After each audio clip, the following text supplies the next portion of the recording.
think I've got to stop this from happening. He got angry, very visibly agitated. I thought, you know, it's all going to come crashing down now. Proud of anything I've done. And the worst thing is I don't understand why. I don't understand why. Woke up, realized that, oh yeah, I did do it this time.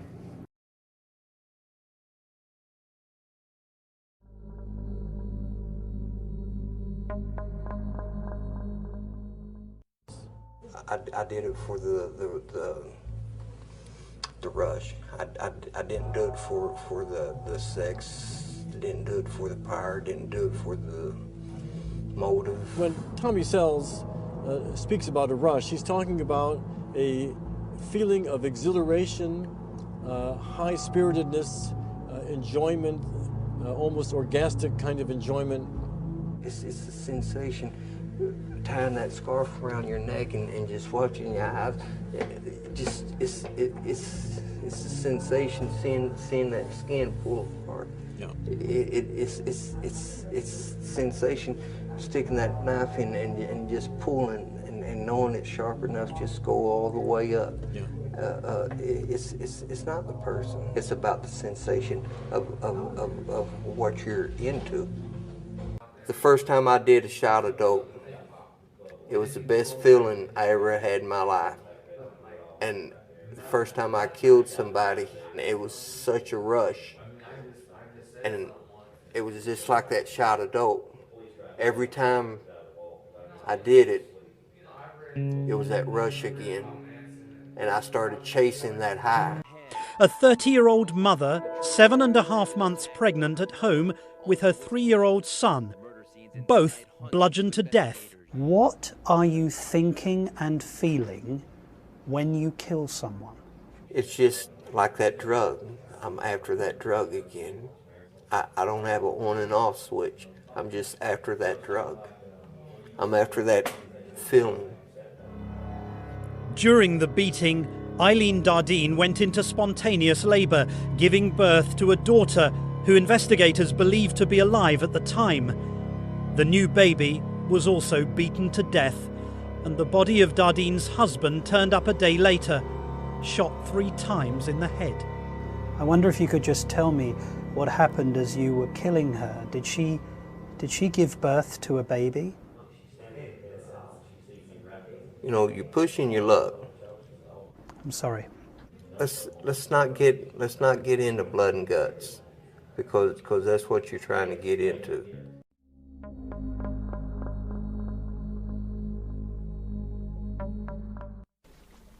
I'd go out and be sick outside in the gardens. I mean.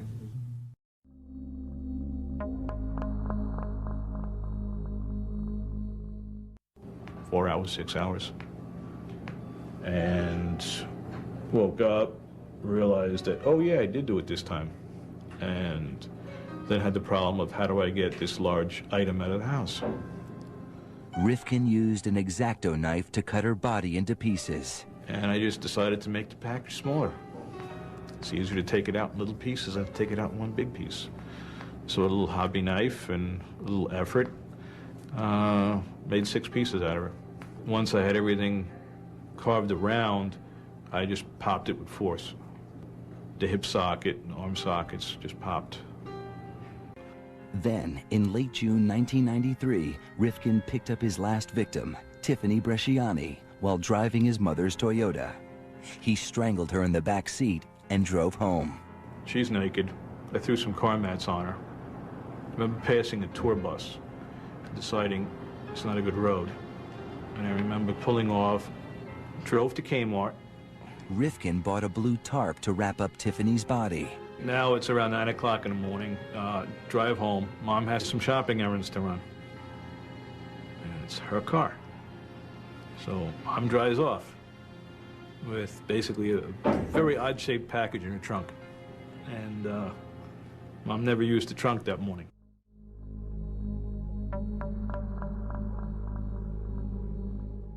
After you killed her, you went back later to see the body. Is that right? No, I went back to clean it up. She was found with her head removed. Did you? That's right. How did that happen? Easy, just pick it up and move it. What, you just pull the head off? Yeah, it was already off. That was a fit of anger. You know, we spent a day down Turning Point Park, you know, feeding the ducks and walking around, and we were making out. And then she just flipped, you know, jumped up, says, "I'm going to scream, I'm going to tell the cops." I snapped her neck. Stayed there all day until dark. Then split her open from her neck to her groin. I didn't go all the way deep into the stomach area, just split her open. I don't know why. What did your mother do? My mother gave me oral sex. She performed oral sex on me for several years. Mm-hmm. Then when I was 14 years old, I did intercourse, and I ran away. I put a note on my pillow in my bedroom. I'm going to Syracuse, and I turned around and went to Canada. I just didn't want to go home. Because you were being abused? Yes, sir, I was.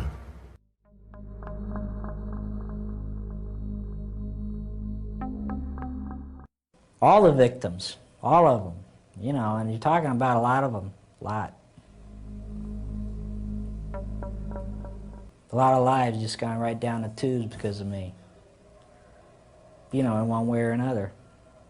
And it's not a good feeling. It's not a pleasant feeling. I'm not proud of anything I've done. And the worst thing is I don't understand why. I don't understand why.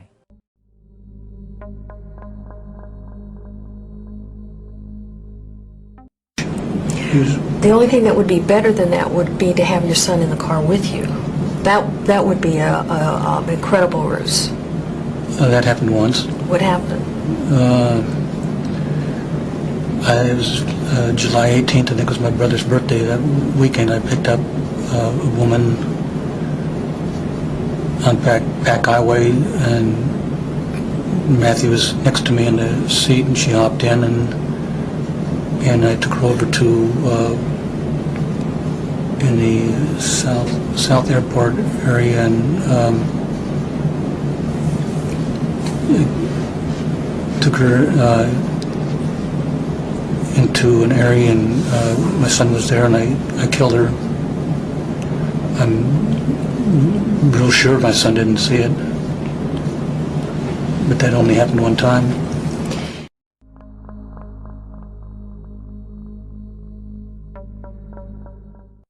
Was there something sexual in the dismemberment of the bodies for you? As time went on, yes, I did get there was a sexual part to that. I started saving the skeletons and preserving other parts, and one thing led to another. It took more and more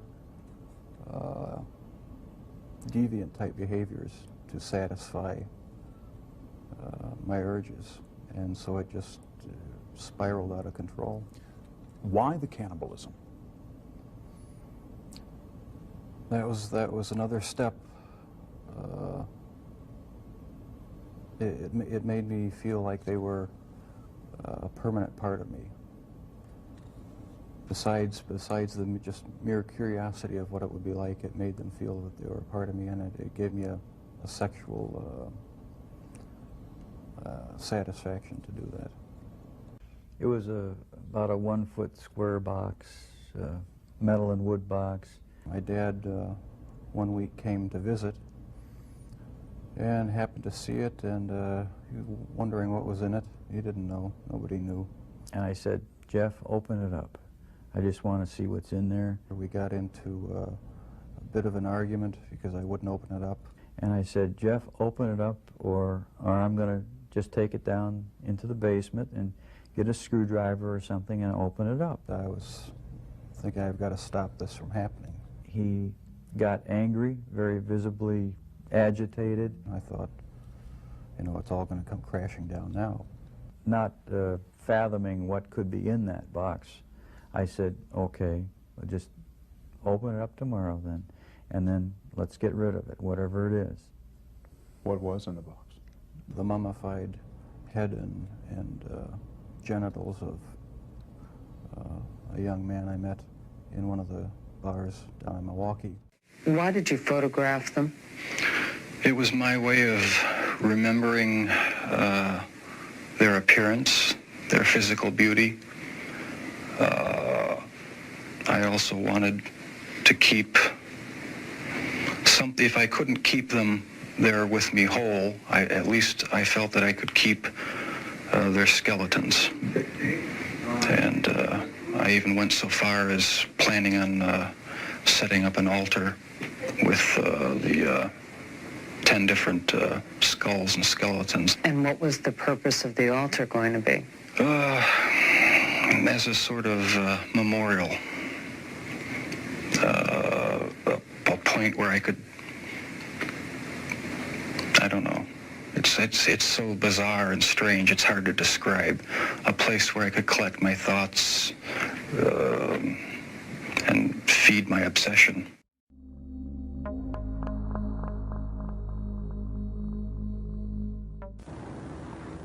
So how come they get in a car with somebody at that time? She judged me not to be that guy. I didn't look like it. It was getting easier to do. I was getting better at it. I was getting less detectable. I started flaunting that invisibility, severing a human head, 2 of them, at night in front of my mother's residence, with her at home, my neighbors at home upstairs, their picture window open, the curtains open, 11 o'clock at night, the lights are on. All they have to do is walk by, look out, and I've had it. Why did you keep the heads? Why did you cut them off, and why did you keep them? Something out of my childhood. I could put it on an incident. I mean, my father chopping the heads off of our 2 pet chickens and my mother insisting that I eat them for dinner. You know? And her corpse.